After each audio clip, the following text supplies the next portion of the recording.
A debt sustainability analysis has shown that Ghana's public debt is unsustainable. This would mean that Ghana may not be able to service its debt going forward if drastic measures are not taken. And so, on the back of this, the government is currently negotiating with the International Monetary Fund to find a preferable package which they believe will help salvage this situation. Well, it is not just that, because drastic interventions must be made. And so the finance minister on Monday announced a program which is geared towards achieving this particular aim. And my colleague Neteli Neti was at the launch of this particular program, and she has come through with this report. The launch of the debt exchange program comes days after the Finance Minister Ken Ofori-Atta in the 2023 budget announced that government will undertake a debt operation program. Under the program, domestic bondholders will be asked to exchange their instruments for new ones. Existing domestic bonds as of 1st December 2022 will be exchanged for a set of 4 new bonds maturing in 2027, 2029, 2032 and 2037. The annual coupon on all these new bonds will be set at 0% in 2023, 5% in 2024 and 10% from 2025 until maturity. This comes as Ghana is seeking an economic program from the IMF to address its balance of payment and other financing challenges. Speaking at the launch of the debt exchange program, Minister of Finance Ken Ofori-Atta reiterated government's pledge that no individual bondholder will lose their funds in the program. The objective of this program is to alleviate the debt burden in a most transparent, efficient, and expedited manner. In this context, by means of an exchange offer, the government of Ghana has been working hard to minimize the impact of the domestic debt exchange on investors holding government bonds. In particular, it does not embed any principal haircut on eligible bonds as we promise.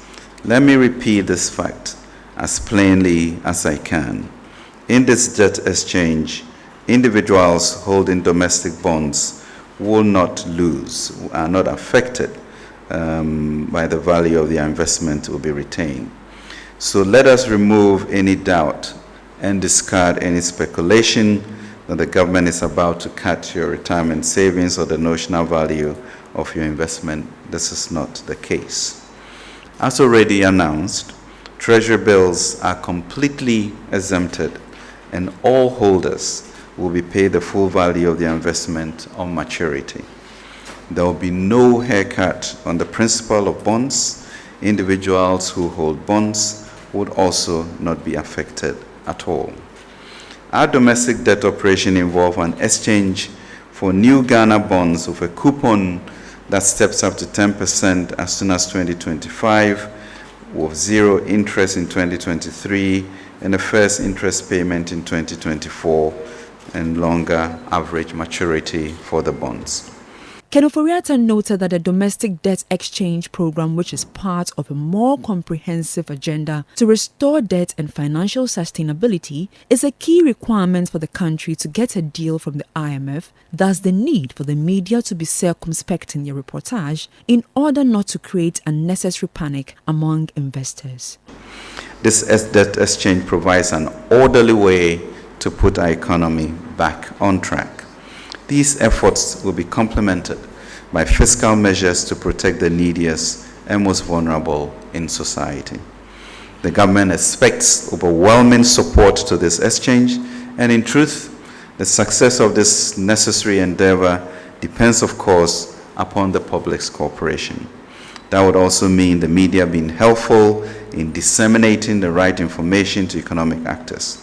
We are all in this together, and we intend to get out of this together.